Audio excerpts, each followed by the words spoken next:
trade deadline is finally over, Ethan. We're going to talk about it. Jimmy Butler has been introduced as a Golden State Warrior, and we're probably going to get right into that. Ethan Skolnick Yeah. is here. Five Reasons Sports, Five on the Floor, Five Reasons NBA. Also, Hmm. that is Yes. in the process of launching, and I am helping with that. But we have a lot to get to as it relates to the trade deadline. Uh, Ethan says he has 30 minutes. We'll see how many actual minutes that turns out to be. This time it's actually 30. So So let's get into it. Let's go inside the Jimmy Butler trade and like really now that this has happened, it's a little over 24 hours old. mhm. Let's get into some of the guts of this, if you will. Like how did this sort of come together and what's the feeling in the organization now that it's done? They're ecstatic. They really are. And look, everybody is going to every team is happy with their trades after they make them. But there is just a giant sigh of relief at this point. And it's for a lot of reasons, but one reason is as I'm starting to get the postmortems on this, until KD said no to the Warriors, the Heat had no trade. So that's not something that we've harped on enough, but they believe they were bleep out of luck at that point because the Phoenix thing was just never going to happen. I'm not talking about the Durant part, but anything with Jimmy related to Beal, there was never it was a non-starter all the way along. Phoenix could not find another team. We're going to talk about the losers of this deadline. To me, the single biggest loser is Matt Ishbia because he mangled this. First, they've kind of put the idea in Jimmy's head, which created a lot of this mess. But then they've come out of this with a broken locker room. They're going to end up having to trade KD after this season. Beal's not happy. Nobody's happy. They didn't upgrade the team. They just basically dumped Nurkic. Disaster class is the best way to put it. And I'm not blaming it on James Jones because before Ishbia got there, James Jones was a pretty good GM. And also, I know JJ personally, and I Mhm. just don't believe he would have signed off on most of this stuff if he was running the show. So, total mess. But at that point, the Heat had nothing. And as I'm getting sort of the autopsy on all of this and what's happened, they didn't think they had a trade, and they thought they were going to have to take Jimmy past the deadline. And so just a couple things on this, and then we'll get obviously to the things Jimmy has said tonight. They were never intending to keep PJ Tucker. So I want to be clear on that because when we go through these trades as they're happening, the way it's been described to me is, it plays out on social media like checkers, but it's really chess. And there were moves that they were looking to make. Was the Mitchell move always going to be made? Not necessarily. We know what happened with Kyle Anderson, who I'll get to that in a second as well. But Mm. Tucker was a contract, not a player to them Right. at this stage. They Right. they needed the contract to do something else. So PJ, and that's why originally when I saw that trade, I was like, okay, B minus. I raised it to B plus when they got Mitchell out of this from the Heat side. And you could argue it'll be higher if that pick turns into something, which is a pick that the Heat insisted upon. I know for sure that Ellisberg, their general manager, Andy Ellisberg, insisted on that particular pick, and there was not going to be a deal without it. So the protections that were put in top 10 for 2 years, but then getting it unprotected for 27, that was something that Andy pushed for. So, and they ended up getting it, but they did not think they had a deal. We would have a much different story here if KD had said yes to the Warriors. We would probably be looking at Jimmy Butler being asked to report back to the Heat on Monday. Jesus, because That's how close that was gonna be my that's follow how up. close this was. That was gonna be Yeah, my follow up. Like if Kevin Durant ends up going to the Warriors, mhm. what's the pivot if there is one? Did they not have I don't another think there was one? one. Would they? Would I they? mean, They would have had to come up with one, basically. right. They were looking for something, but You don't once know he what that said would have no to the looked like. Warriors, there was not anything obvious because he had shut down pretty much every other possibility. I know they had conversations with Memphis earlier in the process, but those were dead. So there really wasn't a place to send him. Milwaukee was never as viable as people made it out to be. So really it came down to, they had one place to turn. It was Golden State, and it was because they were not taking Durant. Again, the Heat did inquire about Durant. I reported that. Nobody's disputed that since. I know Barry, others have reported it as well. They did inquire about him, but it passed basically because of what Phoenix wanted at the time. And, again, once Durant said he wasn't going to go to Golden State, because the whole idea was traded to Golden State then flips him. right? And talk about Jimmy. Okay, so and then flips him back for Durant. But then the Heat were like, okay, well, we'll if you're going to trade Durant, we're interested in talking about Durant. Right. And again, Durant didn't want to go to Golden State in the first place. And then after that, they kind of shut down the whole idea of trading him at all. So once Durant wasn't going to Golden State, the Heat were able to move in and try to close this thing with Golden State. And again, it was an insistence on that particular pick that kind of got this over the finish line. The other thing I can tell you is the Kyle Anderson part. There were some in basketball operations who wanted the Heat to keep him anyway. That they think he's actually going to find his way into Spo's good graces and give him another option. And I can see that. Kyle Anderson's that kind of player. I know he doesn't play with the pace. His nickname is Slow. Yeah, Doesn't play with the pace that some of these young players play with, but he's a smart player, he is. and he can Veteran also. from the front court, right? And the other thing on this is that what they keep insisting, and this is high levels of the organization, is that personality fit mattered. They want to give these young guys on the team, um, you know, other players who are of their like mindset. And again, without disparaging the player who's gone too much, he takes up all the air and all the oxygen in a room. And they wanted guys who fit better with this particular group and give them kind of a sigh of relief and let them grow together. So they did a lot of research on Wiggins and Mitchell and Anderson, all of whom have very good reputations with their current teams in terms of just the people that they are.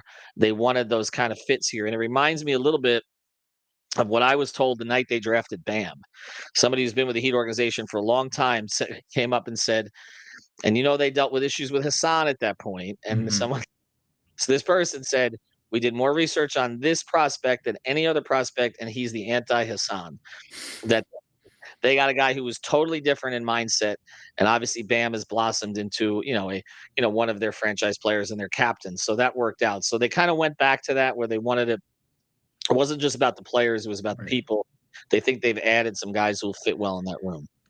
Likes, comments, questions. I'll get to super chats right away. But otherwise, we'll get to comments, some of them at the end. I want to ask you about the pick, and then we can maybe switch it up a little bit. I was surprised that they got a good pick, not just a draft pick, Mm-hmm. but a good pick. It's a top 10 Mm-hmm. protected Golden State Warriors pick this year, top 10 protected next year if it doesn't convey this year, and then the year after it's Mm-hmm. unprotected. So, in the event for whatever reason they're in the bottom 10 these next 2 years, which could Mm-hmm. happen even if they just miss the playoffs because of the lottery, then there's a potential for that pick being really, really valuable in a couple years. Although the odds are on this conveying this year and just it not being a top 10 pick, but it could still be a lottery pick.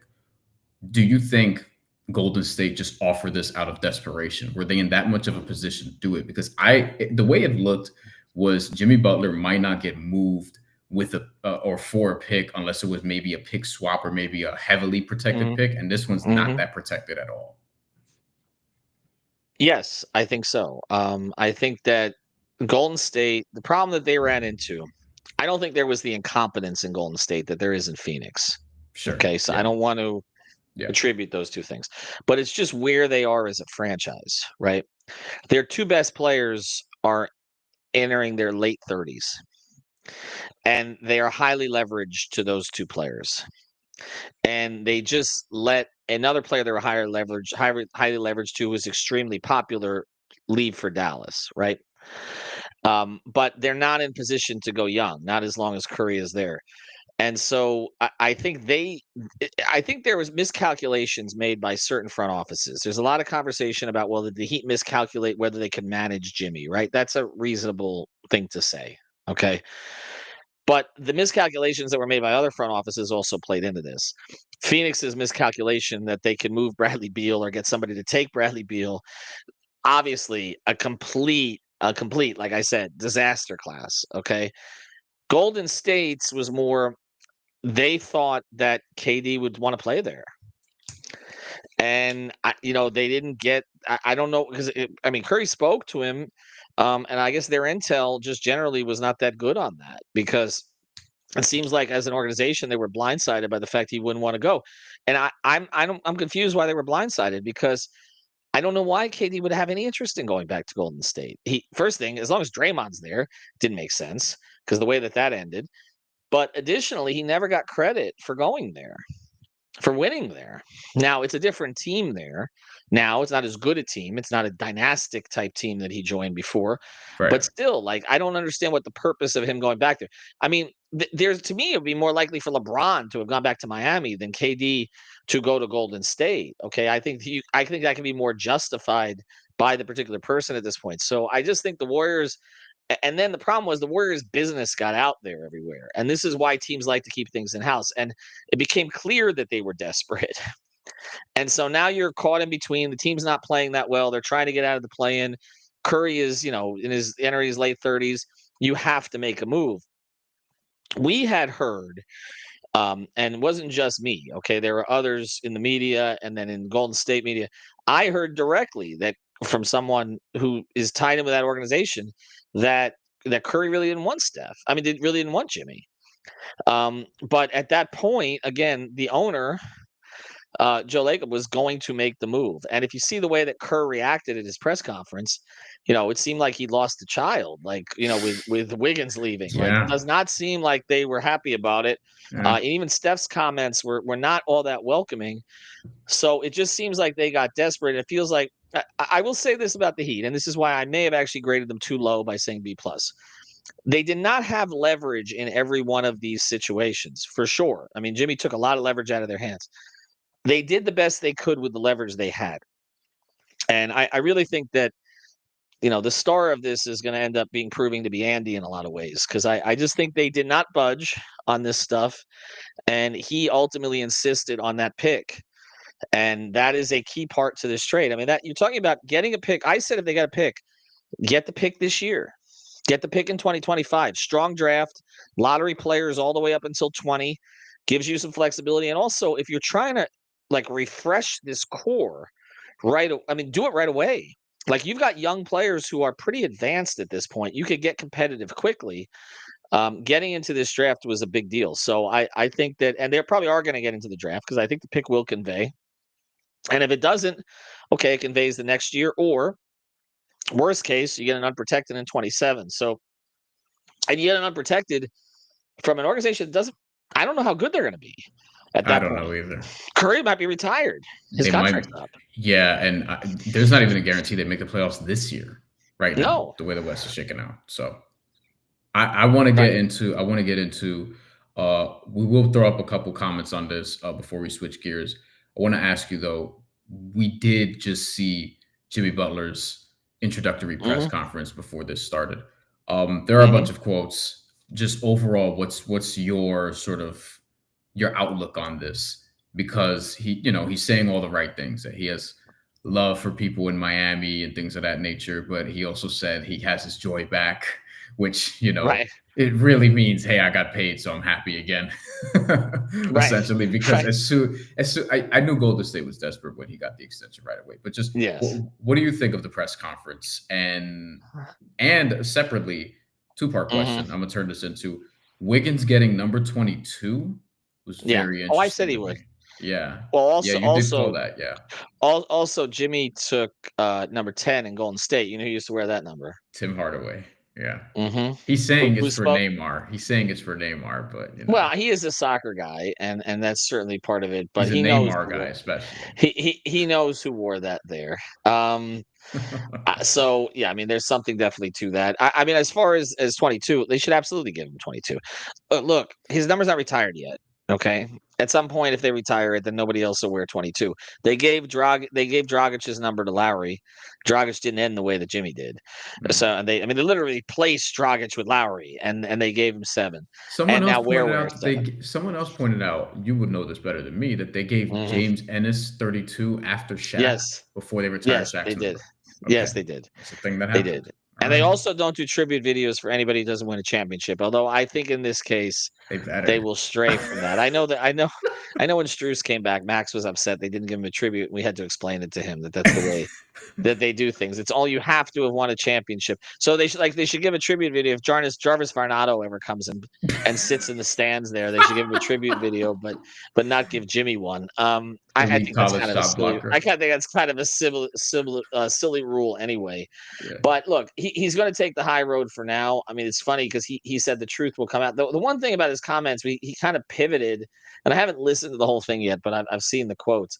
He Mhm. started off very conciliatory, and then when Ramona asked him a question, he said there was a lot of back and forth. So Ramona asked, "So what made you want to leave?" And he said, "That's a good question. Actually, I don't know. Maybe just a lot of talking back and forth, and sooner or later, talking's got to stop." And the only thing I'll say to that is a lot of the talking was leaks from his friends. And his agent. Like he got upset. This is the part the Heat didn't understand. The He got upset because the Heat did not shut down Shams's Christmas report. But Shams's Christmas report didn't come from the Heat. So I don't understand why he wanted. They didn't understand it because they're like, we Mhm. didn't. Why would we put this out there? How does this benefit us for this to be out there right now? They didn't get that. Right. Now, of course, his agent Bernie Lee has said that he did not tell Shams. I know personally that Bernie does not like Shams. So the idea of him leaking to him, but it seemed like others were talking to Shams, and then Shams kind of made an educated guess. I can tell you that Dallas and Houston were never on Jimmy's list. So that report from the very beginning was off. The two teams I'd heard about from the beginning were Phoenix and Golden State, Yes. and Yep. he ended up with one of them. Let's go to the super chat right here. Curtis skips the line super chat. Thank you Mhm. for that. Appreciate all the great coverage. What's the best conference new build of the Heat It's a good looking at question. history? 2000, 2001, he asked. Post LeBron, 14, 15. Yesterday, when I had Greg on here as part of the deadline eve panel, which you should go check out. That's live on the channel here, and also the audio's on the 5 Reasons NBA feed. Mhm. Greg kind of likened it to the 14-15 team, but Much better. more so the comparison of Wiggins to Luol Deng in Mhm. that regard, like post LeBron James, who I guess Yeah. Jimmy Butler would be that in this case. And I guess Wade and Bosch in that case would be Hero and Bam. Your own Bam, yeah. I do think there's a comp between Deng and Wiggins. I've made that comp as well. Spo got a lot out of Deng. He played him. Luol led the Heat in minutes in 15, And 16. you said you think Wiggins will do that for the I rest of think the year. Wiggins will do that. He is Mm, he is the type of player that Spo will play to death. Because if you have a guy who's versatile, who can switch, gives you length, Spo's going to play that player. So and again, if somebody you can trust to be in the right place, I think he's going to play a lot. Like Lou played a lot. Lou had a very strong second season with Miami, mostly because when Bosch got sick, he got moved to the 4 and it unlocked him. Now they don't need to do that with Wiggins necessarily. Obviously, he's going to play. I think Wiggins can play some 2 if we're going to go with positions here. I think he's going to play some 2 with Tyler. He'll play some 3. I He'll think so play as a too. small ball 4 at times as well, I think. But Hmm. they will. He's going to use them a lot. So I see a comp there. The big difference between this team and that team is that this team has a lot better uh, young reservoir of talent. Yeah. Like there was no Khalil Ware or Niko Jovic upside among any of the players around there. I mean, we're talking about this is a very young team now. Like we can okay, you got a couple in there, obviously with Love and with Burks, but this is a very young team. Like they have a potential of a rotation averaging 26 years old. In that way, it reminds me a little bit more of 0304. Now that Wade's was rookie year. Wade's rookie Yeah. year, Karan's second year. They had Odom, veterans in Eddie right? Jones and Yeah. Odom at 20 was 25 at the time, 24, 25. They had veterans like Brian Grant and Eddie Jones, but they were young. This reminds me more of that. I think it's actually the deepest young core they've ever had. If you just look at the fact that see the difference here too is their their supporting players have their upsides are higher. These are first round picks.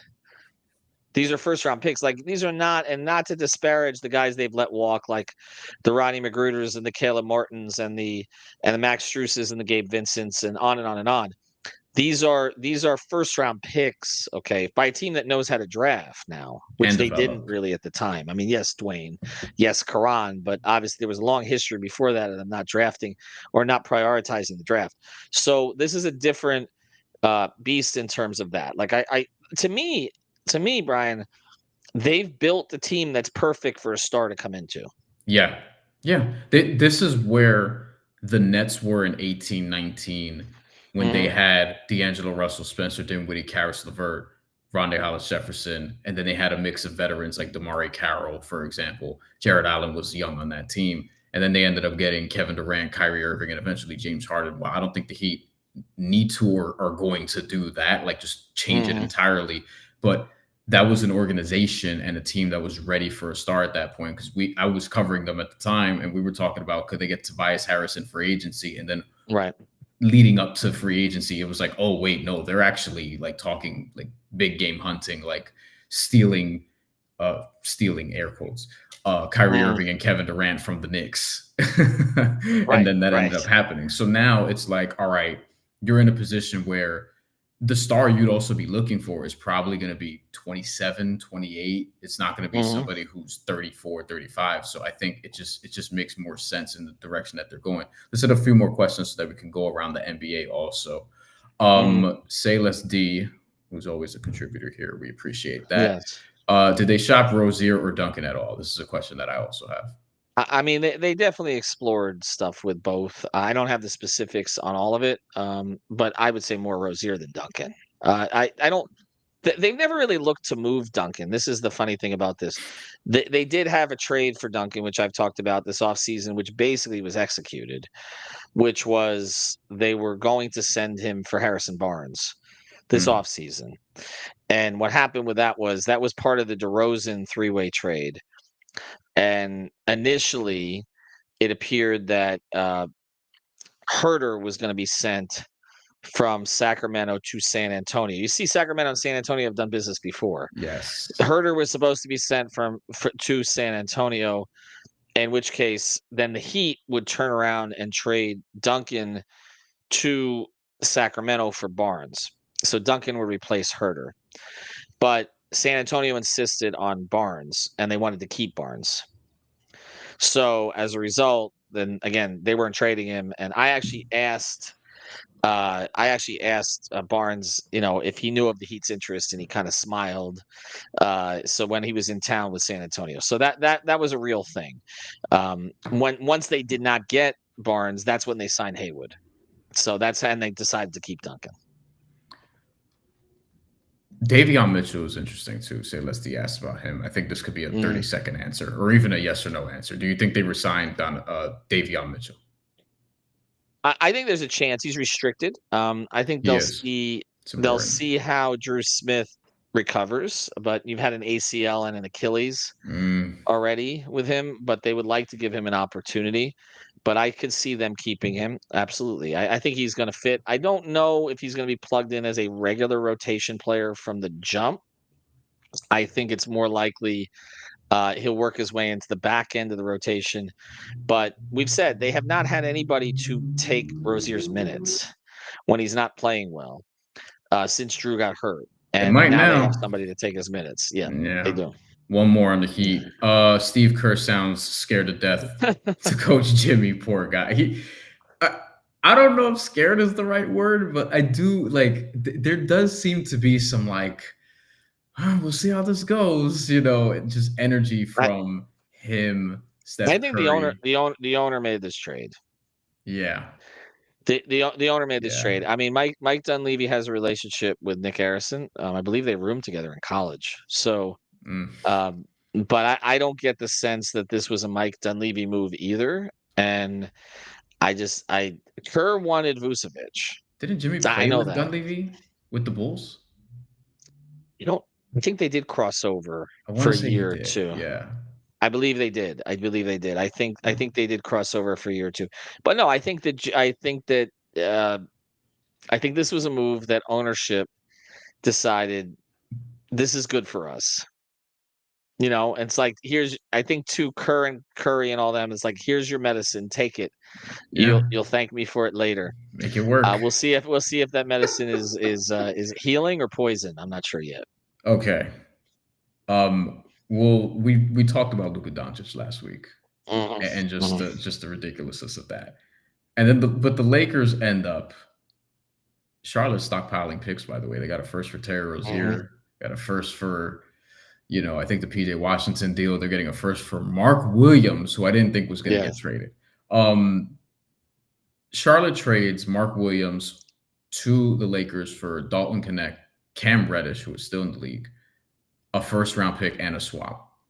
Right. And people are joking that, and this isn't a joke, actually, they got more draft capital. The Lakers gave up more draft capital in this deal than they did for Luka Doncic because they gave Anthony Davis up in the other deal. What is this trade? Like, what are we supposed to do with this? I don't know. I know for the Lakers. I know for the Lakers, you get a center, but there's this belief that Mark Williams is this lockdown defender, and I don't really think he is. If you watch him in Charlotte, I think people are just saying that. He's a rim runner. He's a pick and roll partner. He's also extension eligible this summer, and I think Charlotte was like, I mean, we could just get a haul for you and send you off. Right. I think so too. Well, first thing, it's pretty clear that the new Charlotte management does not feel inclined to keep anybody who was brought in by the previous group. So I think that's part of it. They want to start over. They've been accumulating picks. Looks like they hit on Brandon Miller, so it looks like they've got another build around piece there. Yeah. And it looks like they just sold high. Honestly, I mean, I'll just put it this way: after the way Rozier has played since he's come to Miami. I'm going to insist everybody who comes from Charlotte's a looter and a riot at this point. So, I mean, you can give me those gaudy numbers, but I'm not feeling it. Now, look, I understand the idea of giving Luka a lob threat. I think that makes sense. But I don't know. They paid a lot, but I guess you can pay a lot when you just got somebody at the price. You got a generational player at the price that they paid for that generational player. So it kind of evens out here to a certain degree. I have my questions about how the Luka LeBron pairing is going to work for two guys who need the ball in their hands. I am curious to see. I don't. See, I do. I do only because I don't. I just think when crunch time comes, LeBron goes back to his instincts.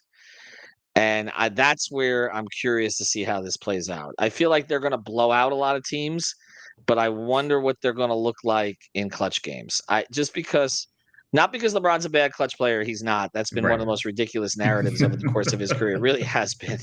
He's a better clutch player than Kobe ever was, and it's not even close. It's not even close if you look at all the metrics. Okay, not even close. But so it's not that. It's more so that two guys who need the ball in their hands need to direct the offense. I'm just curious to see how that plays out. But again, you get a chance at Luka. You take for that price, you take the player and you figure it out. I mean, I love their starting five from an offensive perspective. Yeah, you know what I mean? Because you have LeBron, you have Luka, you'll have him, Reeves. Austin Reeves is the one I have questions about how long he's going to be there because of the fit. But I mean, he's on a great contract. I wouldn't rush to trade him this summer. Then you also have, along with those three, Rui Hachimura or Dorian Finney-Smith. I think it should be Dorian Finney-Smith and Mark Williams. Now, I don't know what that does in the playoffs. I think it's going to be matchup dependent, but I think they could win a series or two depending on the matchups. I worry about all right, Houston's a much better defensive team, but who would you rather have in the final 5 minutes of a game? Luka Doncic and LeBron James, or Fred VanVleet and Amen Thompson? That's the thing. That's what it's I think that's Windhorst's report. And I know that this is what ESPN wants, and I love Bryan, but I know this is a narrative they want to push because there's nothing that scares them more than having an OKC, Houston, Western Conference final, something along those lines, because Kendrick Perkins will have to learn the players' names. But well, I shouldn't say that. He played at OKC, so maybe he'll know some of them. But did you? Anyway, I can't even get into some. No. Go ahead. But it's not even worth it. I mean, Zach Lowe still doesn't have a permanent gig, and they've re-signed Kendrick Perkins. I'm confident somebody will hire him, and not somebody. It'll be NBC or Amazon. Probably Chris Haynes, Zach Lowe, they'll be fine. I'm Yeah, no, confident in that. I think they'll be okay too. I may or may But not have heard a anyway, couple things in that regard, but I'm confident in that. I'm sure you probably have. But to the point here, um, the the high profile teams in the West Yeah. are mostly in the play-in right now, right? And so, I think that, there's this push, although the Lakers are out of the play-in. But this idea that there's no fear of those teams at the top. I mean, there's something to it because those teams are young. They haven't been through it. The one team to me that I'm surprised didn't do anything, and nobody's really talked about them much. I really thought Denver would make a move, Yes, me too. right? I But they have I a I weird think front office situation going on there. they do. They're caught in between a little bit, but they have a window here. I mean, they have Jokic playing at his highest level. They haven't moved Porter yet. So they could go all in now. I thought they might, and Westbrook's played well for them actually. So, And like he's hurt they have now. an opportunity. I know, but they've replenished, and some of the young guys have started to pop a little bit, which was one of the things on some of these young players they've been counting on. Christian Braun's played pretty well. Like it feels like they're one move away from being sort of Western Conference Finals again. But look, the Lakers. I mean, the Clippers have been a surprise to me. I did not think they'd hang out where they're at. But I'm just curious to see when you look at the teams that were tied at like 500 right now, right? Dallas, Phoenix, Golden State, they've all had massive controversy over the last week. Golden State's bringing in Jimmy when it doesn't appear that anybody there wants him. I mean, that's what it looks like. If you look at Dunleavy in the press conference, if you look, again, it looks like the owner just did this. Phoenix has a totally broken locker room right now because they went out. I mean, Phoenix is basically like the guys in that locker room must feel like they were married to somebody and you know somebody else tried to get their spouse tried to get a mistress and it didn't work out, and so okay, we're gonna work on the marriage now.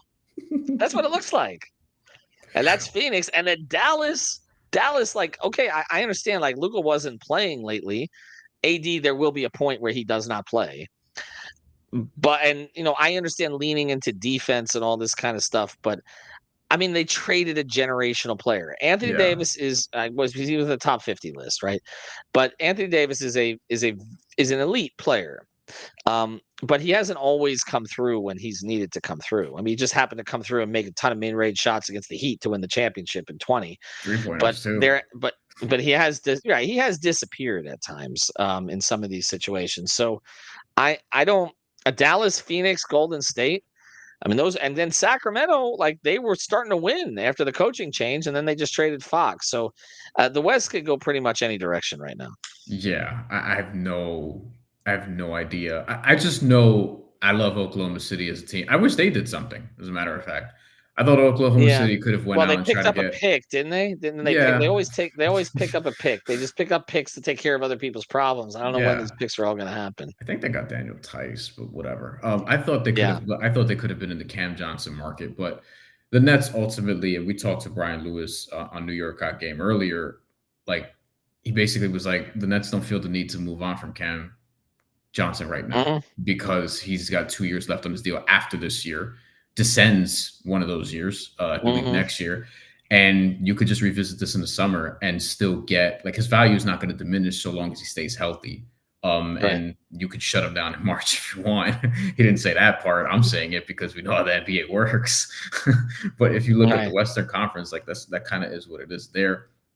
We actually did get a question about the Raptors, and I'm going to ask you about the Raptors. We're going to talk about them real Yes. quick. Eddie asked, why didn't Anderson go to the Raptors? This is Kyle Anderson. It ended up being PJ Tucker, so same difference.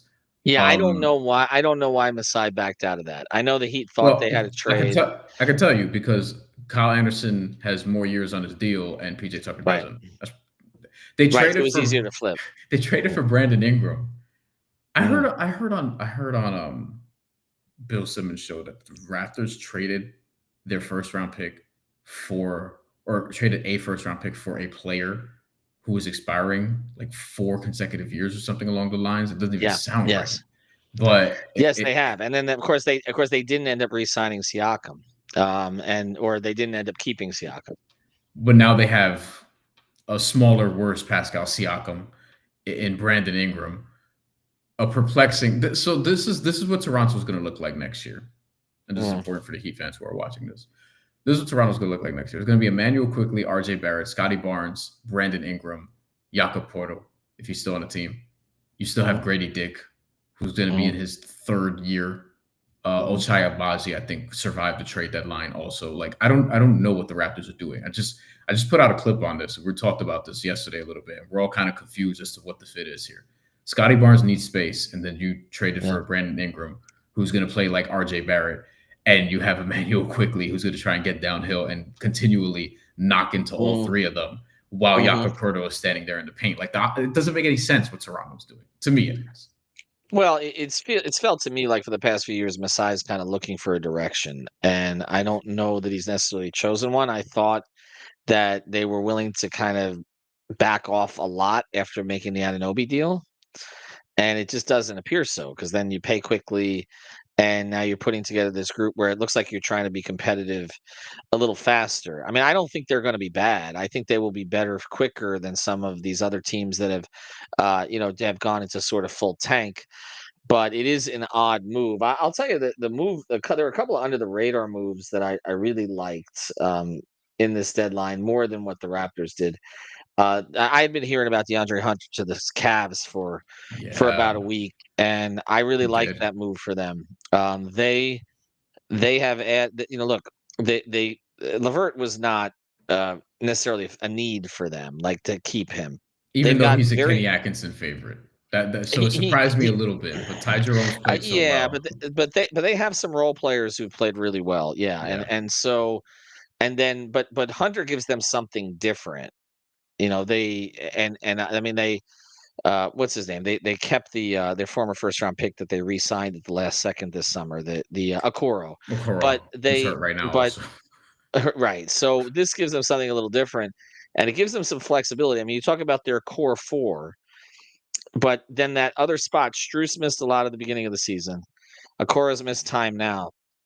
Now Atkinson has three options at that spot to go along with this group. In addition to some of these Ty Jerome and some of these other lower end role players who played well, I really like the Hunter acquisition for them. He's not going to be expected to pop in the way he was with the Hawks, but I think they'll get good minutes out of him. I mean, that's a deal not everybody's going to talk about because, again, people don't want to take the Cavs seriously, and I understand it until they see him do it in the playoffs. But also, DeAndre Hunter is another guy that you could put out there as a wing defender against Tatum and Brown. It's just another body to throw at them. So I liked that move for Cleveland. And I liked Bogdanovich to the Clippers actually. I think now they're keeping him, right? Like I want to hear a rumor about him being bought out. Why would they buy him out? I don't I understand that. don't that wouldn't make sense. No. Especially because with Atlanta, so that was the Terrence Mann trade. Terrence Mann goes to Yeah. Atlanta. Um, I don't know what Atlanta's doing, but I think they're just trying to stay afloat, and they don't have the draft pick this year, so they have no Mhm. incentive to just go sideways. We'll see. But I think with Bogdanovich, if he can get back on track, because his production's really dipped this year. Like he's been Yeah. really bad in Atlanta this year, but I don't think he's a fit for that team anyway. I think with the Clippers, with Harden, he'll have more Mhm. space. He'll be able to Mhm. get to his 3-point shot a little bit better. I think he's going to play better there. And you mentioned DeAndre Hunter. He's having a career year right now, 19 points a game. He's not going to do that in Cleveland because he doesn't have to. No. But 19 points a game on 46, 39% shooting from three, that's the Mhm. key.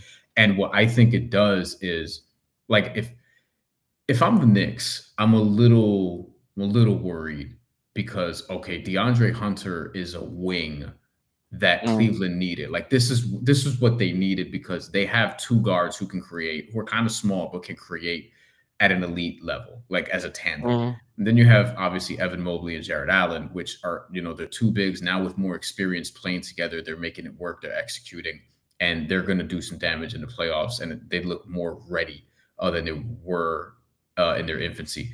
They needed a wing. They needed to really get a wing because the Celtics have obviously the two J's, and the Knicks have OG Anunoby, who's hurt right now, and Mikal Bridges. DeAndre Hunter is not that caliber of wing, but you needed at least somebody who you can put in front of them and somebody who can, stretch the floor. So if I'm the Mhm. Knicks, like I have to look at that and be like, okay, like we have to actually make sure our bench could keep up because their bench is not one of their strong suits, and they just added DeLon Wright and just kind of kept it Mhm. moving. Like they haven't done anything else. They're going to be active in the buyout market. Cleveland should as well. I think they should get maybe a backup big. And Boston just got Torrey Craig. So like the top of the Right. East is very interesting. Torrey Craig, he was gonna get interest. He probably did get interest from some of the contenders, and Boston getting him that's trouble for the rest of the East. Yeah, they needed one more defensive player in their mix, I think, off the bench. That's why. Pritchard's had a tremendous year, but this gives them another guy to help guard. And but again, if you're in the Eastern Conference right now, what you're looking for is wing depth, and that's what makes the Knicks interesting. My question on the Knicks is Tibbs going to break them all by the time you get to the playoffs? Because four of the top five in minutes in the league right now, the only one other than Anthony Edwards, are on New York. And I'm just curious to see if they hold up by then. I'll say this as we pivot back to the Heat here. If you're the Heat, I don't think you want to see the Knicks in the playoffs. I don't like that matchup at all. Um, I would give them a better chance against Milwaukee, Indiana. Mm. I think that's what you're looking at right now. I think Miami. I know we see a comment here from Ryan about getting up to the 4 seed. I think that's unlikely. I do think they can get Yeah. to the 5. Things break right. I think again, what people are forgetting is I feel like they've we been did this playing with a last year $48 too. million hole in their roster. Yeah, well, they've been playing with a $48 million hole in their roster. Okay, and now they alleviate that. The cloud lifts a little bit, and let's see what they have. This is a real testing ground for Tyler because they have Mm. leaned into defense, Now we're talking. and they are counting on him to carry the offense. They're going to need help from some others like Jovic and Wiggins, etc., on given nights. But we're going to see what happens when Tyler is schemed because teams are going to scheme him now. There's no Jimmy's coming back to save us with 6 minutes left in the fourth quarter. I know that has not been the case the majority of the season, but there was always the prospect of it. It's not there anymore. This is Tyler's offense right now in a lot of ways, especially because Spo seems so reluctant to play Duncan in certain spots. So we'll see where that goes. If the playoffs ended today, it would be Heat Knicks in the first round, 3-6 Yes. matchup. So we'll see. I don't think they're going to catch the Bucks, but I mean, health is going to be a big sort of factor there. And I don't think the Pistons and Magic are just going to fade to black here. So we'll see who Hmm. goes on a run late. But with the Heat, I think they're an interesting team moving forward. But the thing that I'm looking at long term, is Tyler Hero. The most important thing for him to me is how he does in the playoffs. I think the regular season has been great. Like he's changed up the shots. He's shooting more threes. He's cut out a bunch of the mid-range shots. He's getting to the lane. Like he's doing all the things that I had gotten him on for in the past. Like all the things I would be like, he needs to do more of this, he needs to do more of this, he needs to do more of this. He's doing all of that pretty much. And he's also Hmm. coming through in more fourth quarters than he has been, and is having less of the games that he's had a couple times lately where he's just taking dumb shots and being inefficient. Like he's actually been really, really good this year. But one, he has to do it in the playoffs. And Hmm. two, the thing that I'm looking out for is okay, if he does this again, next summer, we've talked about 2026 a lot. One of the other things that comes up in 2026 is not just free agency, but it's also a Tyler Hero potential contract extension and whether or not he's going to get a max or something close. And that's going to determine a lot about how they build this team. And that's the thing that I'm watching with this specific team, how they're going to navigate that. Because I know they want to double and triple and quadruple down on their guy, but Right. I need to see what he does in the playoffs, what he does next season. Like I think there needs to be a real study on how this goes. Well, this is his testing ground here, Yeah. right? I mean, and they're going to see. And for a lot of these players, we say the playoffs tell. This is the one thing Tyler has yet to prove. He proved it for one. He was healthy last year in the playoffs, and he's been healthy this season. So credit to him. I think he's one of the big winners of this deadline, honestly, because the fact that they've put him in this position to help lead.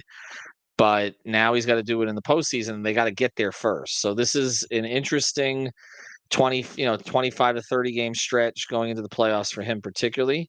I don't think they're averse to giving him an extension long term, but I think everybody is look. What Pat did to Jimmy was said prove it. And Jimmy was like, "F you." Okay, so we close where we end, or where we start, right? I mean, that's basically it. And and he's in Golden State now, and the whole thing is a little bit surreal. But as I've said, like sometimes you need events to push you the direction you should have been going anyway. And I think ultimately we're going to say Jimmy did them a favor I think so because too. I don't know that they would have made these tough choices without him forcing their hand. And they've gone the right direction. They were not going to compete for a championship with him. Not his fault. It's just that I do think that window passed at this stage. So if not, I think it's better to do the soft reset like they've done. This is not a harsh thing. They Sure. still have good players on this roster. Now they kind of set themselves up, and I need to close it here because I got to run. But well, I'll say this just to close it is they're setting themselves up for a star. Okay, so hope that things go poorly in Minnesota. I'll leave it there. That's Ethan. We'll be back very soon on the channel. Thank you for Mm. watching. Take care. Peace and love. All that stuff.